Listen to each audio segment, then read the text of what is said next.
Olá, eu sou a Patrícia, nós vamos falar sobre mediação, dentro aí do conceito da mediação quântica.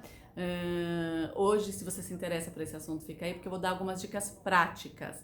Nós vamos falar dos axiomas, do ponto de partida da mediação, para a gente mapear o conflito, a questão que trouxe aquelas pessoas para dentro do universo da mediação. Então, olha só, a gente vai falar sobre o primeiro axioma que eu desenvolvi aí para facilitar, que é o autoconhecimento, que eu vou sempre falar isso, a raiz de todo o conhecimento está no nosso autoconhecimento, nas nossas crenças, nos nossos valores, aquilo que a gente acredita como certo e como errado, enfim. Então, o autoconhecimento, o conhecimento das pessoas envolvidas na mediação, dos atores principais e dos atores secundários. E o que é os atores principais? Aqueles que estão de fato lá conversando com a gente, contando as suas histórias, relatando as suas questões, e os secundários, que às vezes têm mais influência do que a própria parte. Porque olha só, uma vez eu atendi um casal e esse casal era um casal novo, jovem, e a moça estava acertando com ele a visita da criança, embora ele já tivesse o direito, né, através de uma ação judicial, de pegar o filho. Na prática isso não se concretizava, porque sempre acontecia alguma coisa que o avô, o pai dela, não deixava ele levar, né? Saía com a criança, escondia a criança, falava que estava doente, enfim. Ele falou: se ele não conseguir dar o aval para que eu saia, isso não vai acontecer mesmo. E ela falava: não, de jeito nenhum, desde que você saiu de casa, eu virei uma outra pessoa, eu tenho muito mais autonomia, eu sou muito mais confiante, agora a gente vai fechar. E de fato, no dia que a gente foi ratificar isso, não aconteceu, porque o pai dela não aceitou. E o que a gente fez? Teve que incluir ele, a gente chamou ele. E olha só, dentro ele começou a pertencer. E quando ele começou a pertencer, ele se comprometeu com o resultado, porque daí é exatamente isso, a gente se compromete mais com o resultado quando a gente participa da obra, da criação, da construção, e foi exatamente isso que aconteceu. E aí a gente fez uns combinados e de que progressivamente ele ia aumentando a carga horária que ele ficava com a criança, e a forma como eles começaram a conversar também modificou, e aí sim a gente conseguiu ratificar um acordo onde esse pai que não conseguia vir há mais de 6 meses começou a visitar. Então tem a questão do pertencimento, né? A questão de incluir as pessoas, principalmente quando elas têm influência no poder de decisão daquela mediação, daquele encontro. Bom, o segundo axioma que a gente vai falar é sobre as percepções. As percepções através dos 5 sentidos, né? A escuta, a visão, o paladar, o tato, enfim. A escuta ativa, escutar com todos os nossos sentidos, escutar aquilo que as pessoas, exercitar a presença, tá lá de fato, não ficar pensando no que está acontecendo lá fora, porque aquilo lá é a vida daquela pessoa. Ela tá fora da zona de conforto dela, fora de onde ela está acostumada, então o mediador tem que ter essa sensibilidade, ele tem que ter uma escuta ativa, um exercício de presença. Por isso que eu conversei tanto sobre o exercício de presença, meditação, escutar uma música antes de entrar para a sessão, aquilo que te dá conforto interno, né, para que você se concentre, que exatamente, né, é uma atenção focada naquele assunto. Por isso que a meditação é exatamente isso, né, é um exercício de focar a sua atenção. Então a gente vai focar naquilo que as pessoas estão conversando, tanto um quanto o outro, né? E se preparar para separar o fato da emoção é muito importante.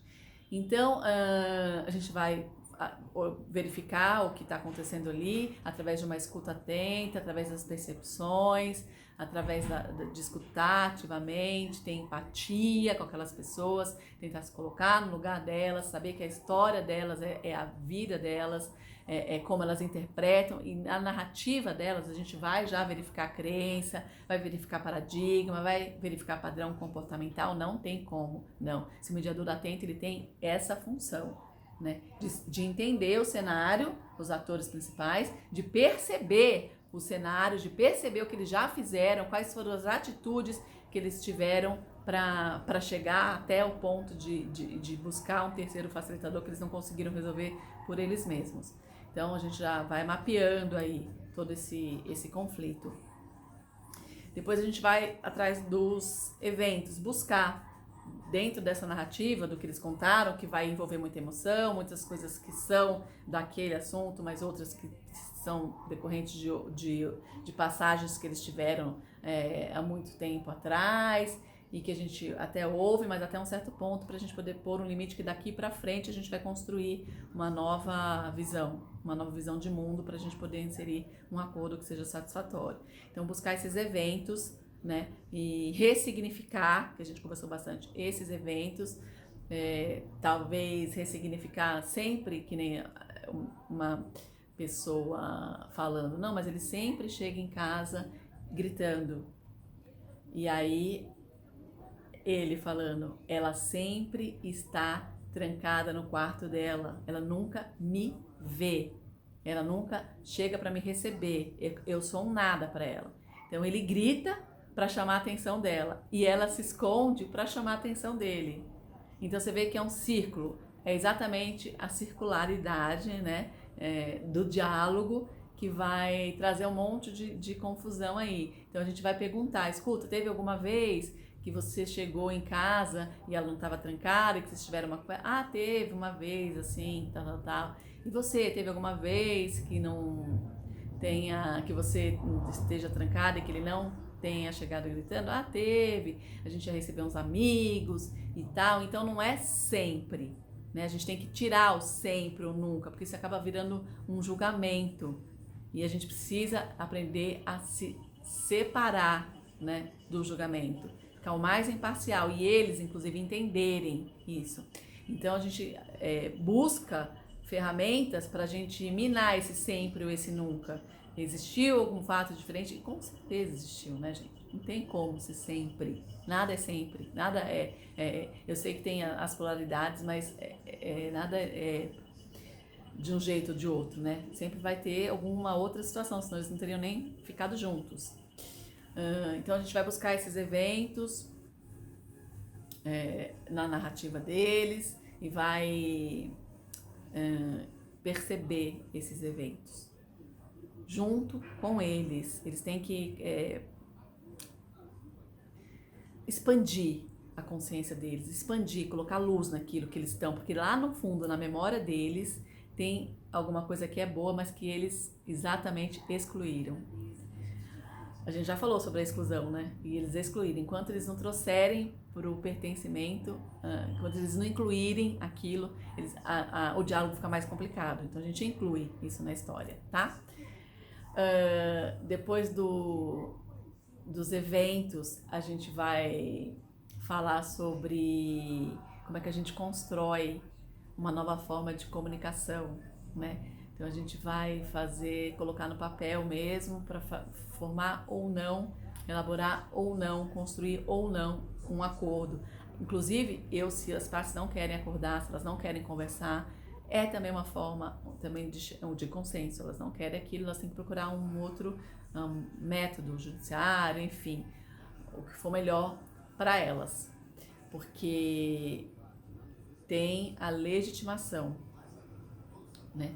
A legitimação, que é uma das ferramentas que a gente vai acoplar na escuta ativa, que é legitimar aquelas pessoas, para que elas encontrem as respostas que elas estão buscando dentro delas, que é isso aí que a gente fala da mediação, lembra? Pensar, unir, consentir e agir. Então, quando elas forem pensar sobre como é que elas vão resolver, a gente vai legitimando cada melhora, cada coisa que elas percebem. Nossa, é verdade, eu não tinha visto por esse ângulo, eu não tinha visto que de repente ele estava sentindo a minha falta naquela... Não que eles vão se reconciliar, pode, mas não é essa a finalidade. Mas eu não tinha visto que ele estava sentindo a minha falta, talvez numa comunicação não violenta. Eu estava mais reagindo, né, do que percebendo que ele sentia a minha falta. Ele gostaria de ser recepcionado por mim, ele gostaria que eu estivesse abrindo a porta, ou que eu estivesse pelo menos disponível para conversar, escutar, e ele também disponível para conversar, que muitas vezes ele queria e a pessoa nunca quis.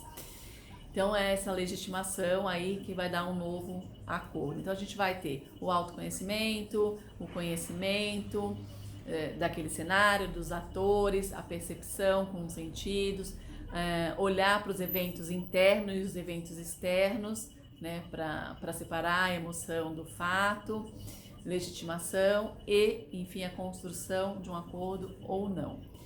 E aí a gente vai fazer as 5 perguntas aí, né? 5, 4 perguntas do bem-estar para entender também esse cenário aí dentro desse contexto, que é exatamente o que a pessoa quer, para que ela não tenha aquele ímpeto de se auto-sabotar, porque é muito comum na mediação, a pessoa sabe, ela chega com interesse bem, bom, a gente vai buscando esse interesse, vai olhando subjetivamente o que ela vai buscando, mas após a descoberta de interesse, ela continua se auto-sabotando, porque, por exemplo, ela quer a dissolução de sociedade, que já aconteceu, ela era casada e estava passando por uma dificuldade financeira porque o ex não deixava nem ela chegar perto das finanças, então precisava de uma prestação de contas. E esse era o interesse, a gente fazer essa sessão para poder ter a prestação de contas, e eles conversarem sobre isso e ter um resultado para ela. E aí chegou lá, ela com raiva começou a jogar tudo no ventilador, xingou a namorada dele, xingou ele, xingou a mãe dele, o pai dele, falou de tudo, depois de estado emocional super irritado, a gente não conseguia acalmá-la, ele não quis mais continuar conversando. Então ela a gente teve que remarcar, e aí demorou mais porque ele ia fazer uma viagem para o exterior, uns 40 dias, quer dizer, uma coisa que ela podia ter resolvido. Então isso aí é quase uma autossabotagem, é você saber o que você quer, mas você não se controlar. Por isso é tão importante separar o fato do problema, o fato da emoção. A gente vai conversar sobre isso aqui. Isso aqui é um ponto, né? A gente não vai conversar sobre xingamentos, porque quando a gente vai negociar alguma coisa, o que a gente está precisando? O que, pessoal? A gente está precisando de alguma coisa que o outro tem. E se o outro tem, a gente tem que ter, no mínimo, uma linguagem respeitosa, colaborativa, construtiva, para que a gente chegue a algum ponto em comum, né? A gente tem que saber isso, internalizar de qualquer jeito isso. Então, eu pergunto, saber o que ela quer, quais são os resultados que ela tem com aquela atitude ou não, qual é a missão, qual é o propósito de vida mesmo dessa pessoa, né? Como são os relacionamentos dela anteriores, com as famílias, enfim, e qual é a emoção que está preparando aquela pessoa para a ação. Qual é a emoção que está preparando? E é bem importante a gente falar sobre isso, a gente já falou muito sobre isso, mas é bem importante saber que emoção, né, vai ser uma reação subjetiva, cada um vai ter a sua, né, ao ambiente que está nos cercando, então vai ser uma reação subjetiva àquele ambiente, que traz reações fisiológicas, a pessoa tem taquicardia, falta de ar, fica com raiva, fica vermelha, fica branca, enfim, as reações, né, porque o importante de saber esse padrão reativo é a gente pôr consciência naquilo e dar um passinho para trás, para aquilo não virar uma briga, e sim um ambiente de construção. Então, fazer essas perguntas e fazer com que a pessoa internalize aquilo, né? Qual é a sua emoção que está preparando você para aquela ação? Porque a função da emoção está bem ligada a colocar você para agir, né? Não é aquela reação luta, fuga, né? Então a gente precisa perceber isso, qual é essa emoção, e buscar lá no nosso sistema de paradigma, nosso sistema de crença, qual é essa emoção, o que está vingando, sempre trazendo o pertencimento, buscando aquilo que está excluído, né, do nosso sistema, porque isso vai influenciar em qualquer decisão que a gente vai tomar.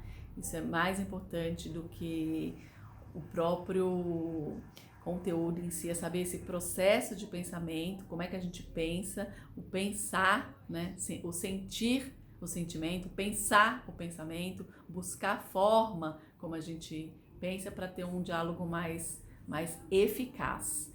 Então a gente vai falamos dos axiomas, do mapeamento do conflito e buscar entregar para aquelas pessoas de fato que ela veio buscar, sem autossabotagem, né? O que de fato vai trazer o bem-estar daquela pessoa. E o bem-estar está muito ligado com a qualidade de vida, dos recursos que já estão dentro da gente, a gente só precisa achar. É por isso que eu falo da mediação quântica, porque nós somos seres quânticos, a gente tem tudo dentro da gente. E basta a gente acessar. O mediador quântico, ele vai ajudar você a acessar esses recursos e sim, ele vai ajudar você a resolver eu disse qualquer questão da sua vida, porque tem um efeito pedagógico e tem um efeito de cura interior, de você se livrar daquele monte de emoção desnecessária, como raiva, como culpa, como tristeza, mandar elas embora, se libertar, soltar e começar a ter uma qualidade de vida diferenciada, porque se você está bem internamente, o mundo externo muda, as pessoas ao seu redor mudam e a sua qualidade de vida fica maravilhosa. Então, vamos continuar conversando sobre isso. Eu espero ter ajudado vocês. Um beijo e até o nosso próximo vídeo. Inscreva-se no meu canal, ele é novinho, tá novinho em folha. Eu vou compartilhar muitas informações com você. É Patrícia Coelho, eu te aguardo e dá um like lá. Tudo bem? Beijo! Tchau!